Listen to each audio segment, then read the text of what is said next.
Hi, happy Sunday. I am going to get ready to tell us the story of the Faces of Easter. We'll be continuing that. But first, I wanted to introduce you to my sacred space. One of the Lenten cards asked us to think about a sacred space in your house. And this is the space that my family put together. I even have a pretty spring candle to light and to help me get ready.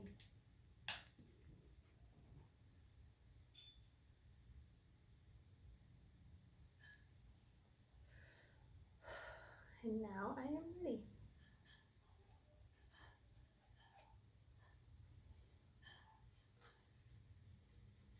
God chose Mary to become the mother of the Word, and the Word was born a wordless child.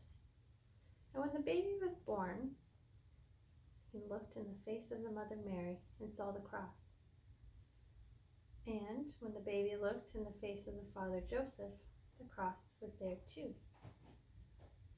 Joseph and Mary took great care of the baby. The baby grew.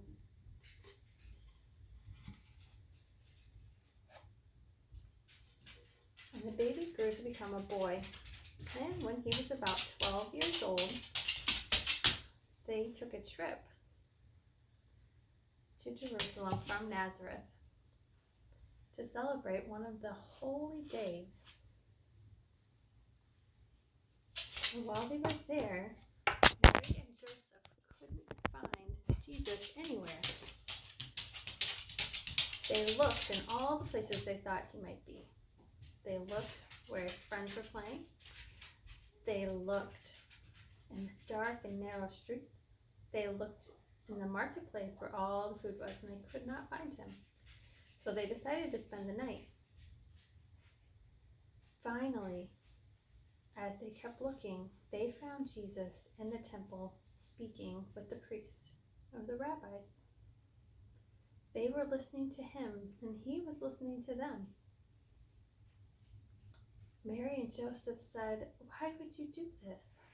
And Jesus said, "Did you not know that I would be in my Father's house?" Mary and Joseph didn't understand. They didn't understand, but they didn't forget.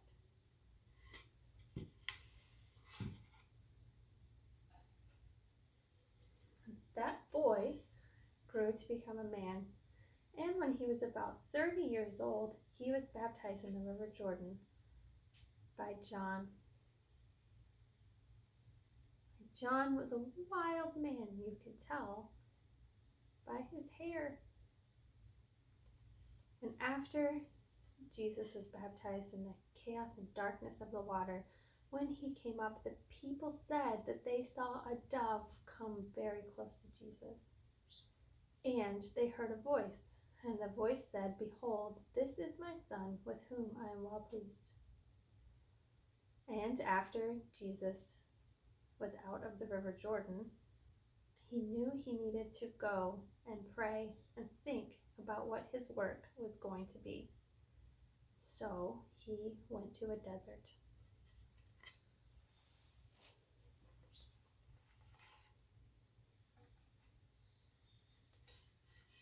Jesus was in the desert for 40 days and 40 nights. And when you're in the desert, there is very little to eat or drink.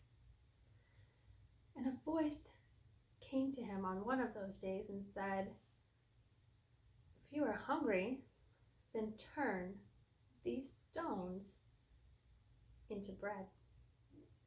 And Jesus said, "No, to be a real human being, I cannot live on bread alone." And suddenly, it was as if Jesus had been put on top of a great temple. And the voice came to him and said, "If you are really the Son of God, then throw yourself from the top of this temple, and the angels will catch you." And Jesus said, "No, we do not need to test God." Then it was as if Jesus were placed on top of the greatest cliff so he could see all the kingdoms in the whole world. And the voice came back again and said, "If you follow me, I will make you the king over all of these kingdoms." But Jesus said, "No, I am a king, but I am not that kind of king." And the voice went away.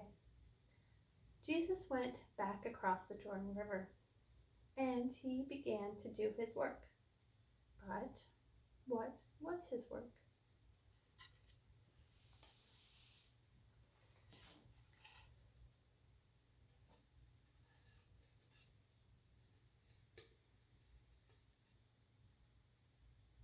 When Jesus got back across the River Jordan, he did begin to do his work.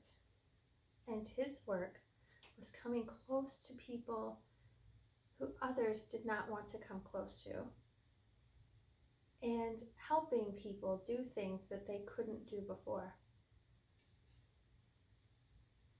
In this picture, Jesus is helping a blind man see again.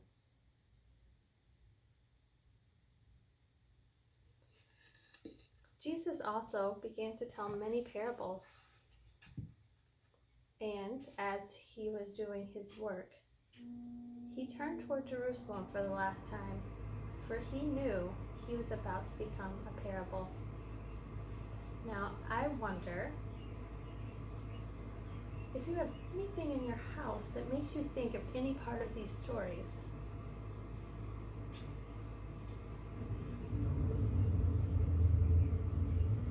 I have this light. It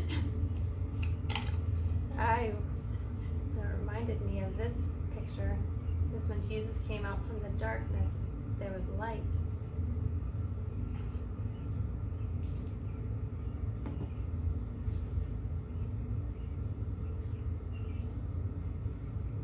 I also have this little baby that reminds me of the baby from our first card. Now, I wonder what your favorite parable is. You can think about it. Ones that we've heard in church school, or maybe ones that you've heard read aloud. I wonder what your favorite is. The other thing I'm wondering, as I look through our Lenten cards, right here,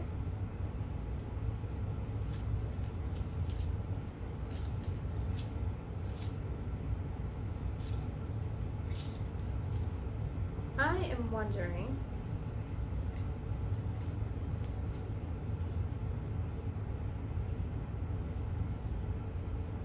if you can think of some of those stories of people changing. It could be the blind man. It could be the healing of the lepers. It could be any of those stories. Whatever you can think of.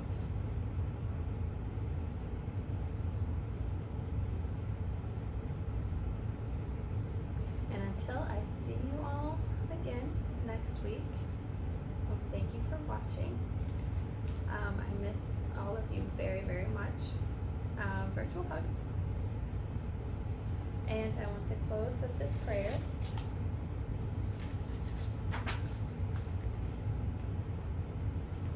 Blessed is the spot, and the house, and the place, and the city, and the heart, and the mountains, and the refuge, and the cave, and the valley, and the land, and the sea, and the island, and the meadow, where mention of God has been made, and his praise glorified. Amen. That blessing made me think that even though we can't be in church together, we can still do church together. Because a church doesn't have to be in one place, it can be in many places, and we know God will be with us wherever we are. So happy Sunday, and enjoy the rest of your day.